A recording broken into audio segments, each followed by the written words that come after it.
So ito na nga, katatapos ko lang mag-vacuum at napansin ko na yung vacuum namin ay sobra na palang alikabok. Napakarami niyang alikabok. So sa tagal ko na siguro na hindi siya nakakalas. So ngayong araw na pagdesisyonan ko na kakalasin ko muna at maitaktak muna ang alikabok nito. Napakarami na. Buti na lang talaga yung amo ko ay hindi sila reklamador at hindi sila nagche-check ng mga bagay-bagay. Ito lang yung simpleng salas ng amo ko dito. Ayaw nila na maraming gamit kasi gusto nila luag yung kanilang kinikilusan. So, meron lang silang ilang sopa, may upuan, may electric massage chair, may electric chair, may ganon. May treadmill. Ayun lang yung laman talaga ng salas nila. So, ito yung tools cabinet. Kukuha lang ko ng screw na pwedeng ipangkalas dun sa vacuum natin. Kasi may mga tornilyo siyang maliliit. So, ayun nga. Ito yung buhay ko dito.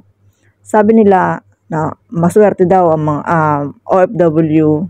Yun lang akala nila talagang. Akala nila masaya, akala nila masarap ang buhay. Pero deep inside talaga, sobra-sobra yung sakripisyo na ginagawa namin. Sabi ko nga dati, walang makakaunawa at makakaintindi sa isang OFW kung hindi kapwa lang din yung OFW na nakakaranas kung ano talaga yung pinagdadaanan ng isang OFW. Kasi sa iba, kahit ikwento mo na ikwento yun sa iba, kung hindi nila mismo naranasan yun, hindi nila yun mararamdaman. Oo, sabihin nila, oh, hirap pala, nakakaawa pala, ganyan. Pero hindi talaga nila yung kung sila mismo yung nakaranas at nakaramdam nun, doon nila mas lalo maiintindihan yung sakripisyo at sinasabi. So, ayan, umpisan ko na muna siyang kalasin. Ako, kasi sa experience ko dito na hindi naman talaga sabihin ko na sobrang hirap ng trabaho ko. Kaya ang trabaho, pero yung homesick at saka yung lungkot. Kasi saka tayo, kumpara sa iba, medyo iba pa rin kasi ako dito kasi hindi naman ako nakakalabas. Kumbaga, wala akong laya na makipagkaibigan sa labas, gumala sa labas. Wala akong laya ng day off, wala akong laya na makapasyal. Sa akin talaga, bahay lang. Sa bahay lang, focus ko lang sa bahay, maglilinis, magluluto, maglalaba. Ganun lang talaga, dito lang umiikot talaga yung buhay ko sa loob ng halos 5 taon.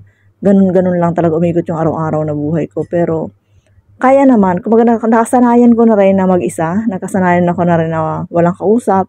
Kasi hindi naman madaldal yung amo ko. Hindi naman siya palakwento. Malalapit lang siya sa akin pag may sasabihin siya.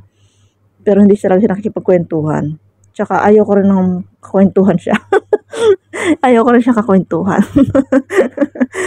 So, hindi naman sa ganun. Kaya lang, alam nyo yung sobrang lungkot talaga ng isang OFW. Yung sakripisyo talaga na malayo ka sa pamilya, lalong-lalo kung may anak ng isang OFW.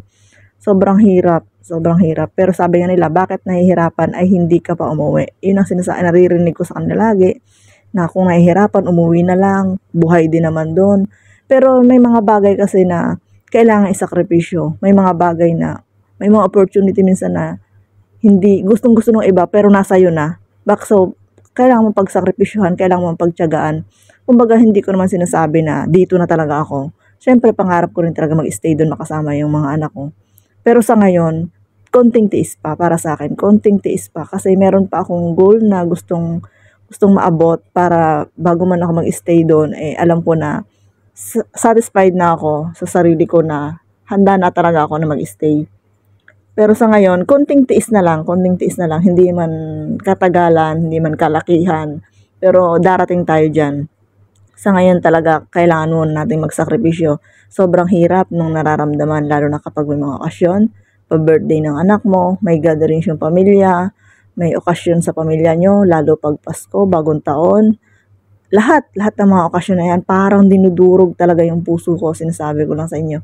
Parang dinudurog talaga ako. Yung nakikita nila sa video call na masaya ka, ngumingiti ka, masaya ka nakakausap nila, pero pagkatapos ng call, pag isa ka na lang, lalo pag sa gabi, mag-isa ka na lang sa kwarto, maiisip mo lahat, maiisip mo alam mo yung utak at puso mo parang lumilipad na nandun ka sa kanila, kasama kanila.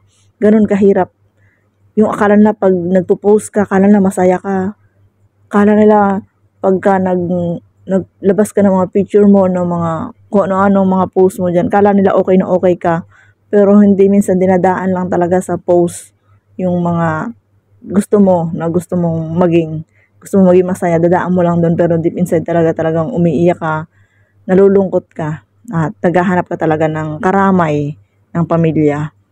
Sa isang OFW, napakalaking bagay yung mararamdaman mo na may mangungumusta sa'yo, may magtatanong kumusta yung maghapon mo, kumusta yung trabaho mo. Napakalaking bagay nun para sa amin. Talagang dun lang ay nakakabawi na yung pagod na nawawala talaga sa amin. Masaya na kami pag nakita namin na yung pamilya ay okay, yung mga anak mo ay masaya, naiibigay mo yung pangangailangan nila. Masaya na kami doon, pero hindi namin iniisip yung pagtitiis namin na ginagawa. Baliwala sa amin lahat yun basta nakita namin masaya sila.